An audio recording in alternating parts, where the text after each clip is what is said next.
Kryetari i Partisë Demokratike Sali Berisha tha në një konferencë për media se opozita nuk do të njohë rezultatin e zgjedhjeve të 11 majit, duke paralajmëruar dhe një protestë kombëtare në datën 16 maj. SPAK merr të pandehur Erral Delezin, administratorin e korporatës elektroenergjitike shqiptare, duke akuzuar për shpërdorim detyre dhe shkelje të barazisë në tendra. Një tërmet 6.1 ball goditi kretër mëngjesin e kësaj të mërkure, duke shkaktuar panik te banorët e ishullit grek. Autoritetet lëshuan një paralajmërim për tsunami. Zonja dhe zotërin, përshëndetje dhe mirë se keni ardhur në edicionin informativ këtu në TV-Dheu. Në një konferencë për media, Sali Berisha deklaroi se nuk do të njohë rezultatin e zgjedhjeve të 11 majit, duke akuzuar qeverinë për manipulim me ndihmën e bandave. Berisha paralajmëroi një protestë kombëtare në datën 16 maj, pikërisht në ditën kur në Tiranë do të mbahet samiti i lidrave europian. Kreu i Partisë Demokratike Sali Berisha ka refuzuar të pranojë rezultatin e zgjedhjeve të 11 majit, në të cilat Partia Socialiste mori një fitore të thellë. Në një konferencë për shtyp të mbajtur së fundmi, Berisha akuzoi qeverinë se ka grabitur zgjedhjet me ndihmën e bandave kriminale, duke pretenduar se procesi nuk ka qenë i ndershëm dhe demokratik. Duke e cilësuar rezultatin si të diktuar nga manipulimi dhe frika, lideri i opozitës paralajmëroi një protestë kombëtare më 16 maj, pikërisht në ditën kur në Tiranë do të zhvillohet samiti politik i Komunitetit Evropian, me pjesëmarrjen e liderave më të lartë të Europës. Libri i zi i këtyre zgjedhjeve shkruhet në datën 16, në orën 17 në bulevardin Zogu i Parë, për të sensibilizuar opinionin publik botror mbi krimet monstruoze të përbindshit elektoral Edi Rama, që nuk respekton asnjë ligj ndërkombëtar për zgjedhjet. Protesta do të jetë paqësore, garantojmë se nuk do të ketë probleme që cënojnë në shkallën më të vogël sigurinë e shtetarëve që vinë, por duam që ata ta mësojnë se kanë qenë të ftuar nga një narkodiktator që nuk njeh as ligj, as moral për votën dhe vullnetin e qytetarëve të tij, tha Berisha.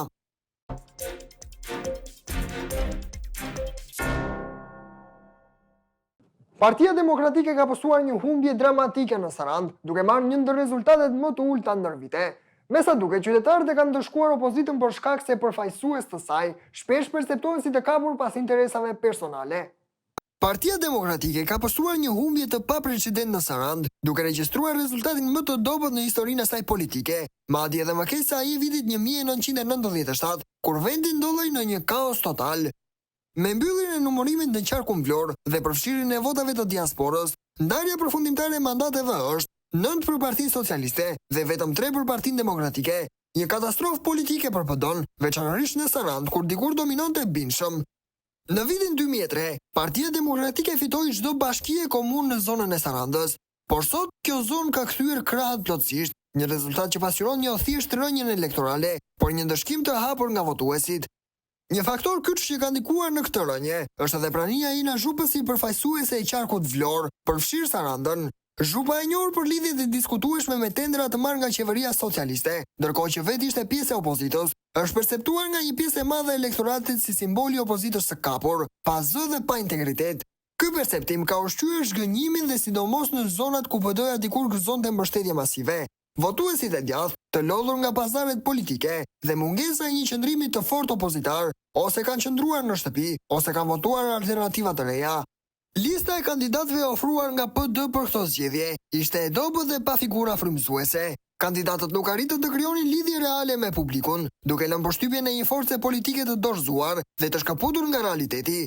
PD nuk po humb thjesht vota në Sarandë, po humb terren politik në mënyrë të pakthyeshme, nëse nuk ndodh një reflektim serioz, një reformim i thellë dhe një ndarje e qartë me figurat që kanë konsumuar besimin publik. PD rrezikon të zhduket përfundimisht nga harta elektorale e jugut.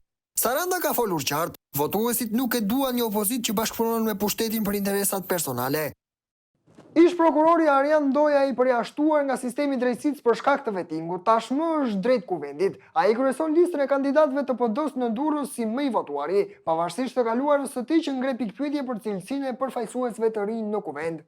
Në qarkun e Durrësit, ndërsa procesi numërimit të votave po shkon drejt fundit, një emër që po tërheq vëmendjen është ai ish prokurorit Arjan Ndoja, i cili po kryeson listën e hapur të PD-s me 4835 vota preferenciale, duke bërë kandidati më i votuar i kësaj liste dhe thuajse i sigurt me një mandat deputeti. Por pavarësisht rezultatit të lartë, Ndoja është një figurë kontroverse me një të kaluar që ngre pikpyetje serioze për përfaqësimin në kuvendin e ardhshëm. Ai është dëbuar nga sistemi i drejtësisë për 15 vjet me një vendim përfundimtar nga komisioni i posaçëm i apelit në kuadër të procesit të vettingut. Sipas vendimit të KPA-s të vitit 2022, ndaj tij u ndërprer procesi i rivlerësimit kalimtar dhe u vendos ndalimi i rikthimin në sistemin e drejtësisë në çdo funksion për një periudhë 15 vjeçare. Ndalimi ishte përfundimtar dhe me efekt të menjëhershëm.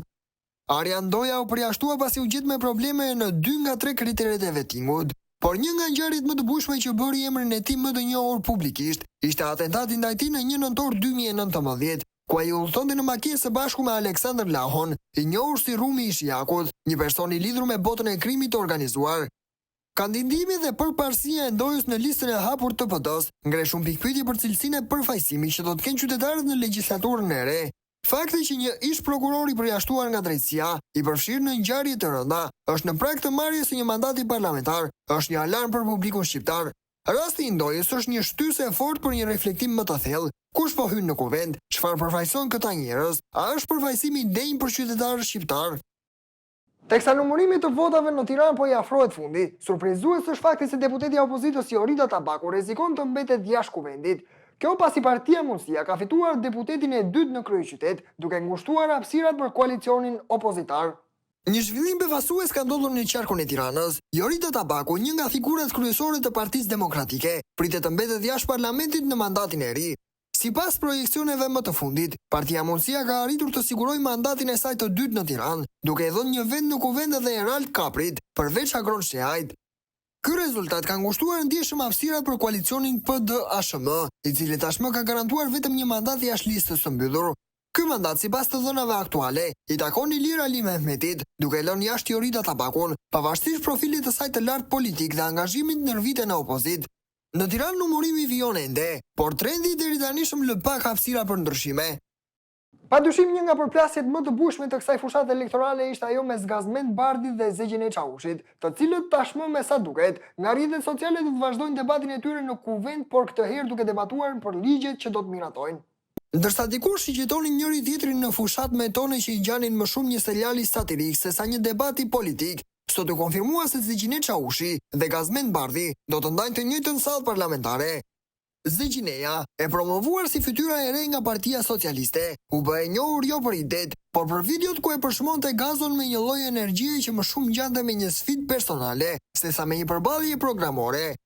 Nga ana tjetër, Bardhi përpiqej të mbante profilin e një politikane serioz, ndërsa bëhej pa dëshirë figurë qendrore e klipeve virale të kundërshtares së tij. Tani nuk janë më në fushat, por në kuvend, jo si partner, por si kundërshtar institucional për hir të demokracisë. Dhe ndoshta për herë të parë, përballja e tyre nuk do të ketë muzikë sfondi apo efekte montazhi, por mikrofon dhe proces verbal. Në një demokraci që ngjan shpesh me një sken teatri, publiku ka të drejtë të pyesë, a do të flasin më në emër të qytetarëve, apo do vazhdojnë të luajnë rolet që u dhan famë në fushat. SPAK ka marrë të pandehur administratorin e keshit Erald Delezi dhe drejtorin e ARSH-s Gentian Gjyli për akuza që lidhen me shpërdorimin e detyrës dhe shkelje të barazisë në tendra. Ky veprim vjen pas sekuestrimit të telefonit të ish drejtorit të ARSH-s Evis Berberi, i cili është aktualisht nën hetim. SPAK ka marrë të pandehur Erald Delezin, administratorin e korporatës elektroenergjitike shqiptare, në akuzën për shpërdorim detyre dhe shkelje të barazisë në tendra. Të njëjtat akuza rëndojnë edhe mbi kreun e ARSH-s Gentian Gjyli. Burime nga hetimi bëjnë me dije për mediat se prova ndaj Elezit janë siguruar nga analiza e celularit të sekuestruar nga ish drejtori i ARSH-s Evis Berberi, i cili ndodhet tashmë në hetim. SPAK ka zgjeruar hetimin pasuror ndaj 25 të dyshuarve, 22 individ dhe 3 subjekte private, duke përfshirë dhe procedura të dyshuara për abuzim me fondet e eficiencës së energjisë, të financuar nga Bashkimi Evropian. Hetimet janë ende në zhvillim dhe përfshin një tjetër fraksion që lidhet me zyrtar të lartë të administratës. Në kohën e kryerjes së veprave penale, si Gjyli dhe Elezi ishin pjesë e komisionit të vlerësimit të ofertave, në varësi direkte të Evis Berberit.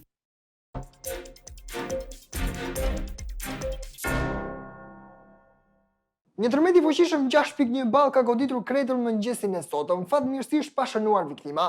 Autoritetet greke njoftuan për mundësinë e tsunameve, ndërkohë që sismologët thanë se goditja ishte një ngjarje e izoluar.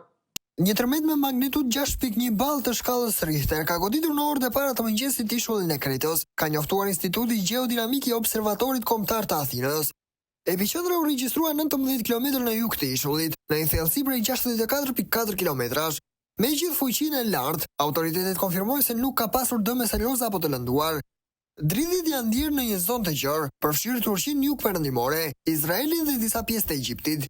Shërbimet emergjente greke aktivizuan sistemin alarmi 112, duke lëshuar një paralajmërim paraprak për tsunami. Banorët u këshilluan të largohen nga zonat bregdetare për arsye sigurie. Sipas sismologut Efthimis Lekas, tërmeti duhet të ketë qenë një ngjarje e vetme, pa parashenja dhe pa një seri pasgoditjesh të dukshme. Zonja dhe zotrin, ka qenë kjo gjithçka e përgatitur për këtë edicion informativ, duke ju falenderuar për vëmendjen tuaj, bashkë mirupafshim.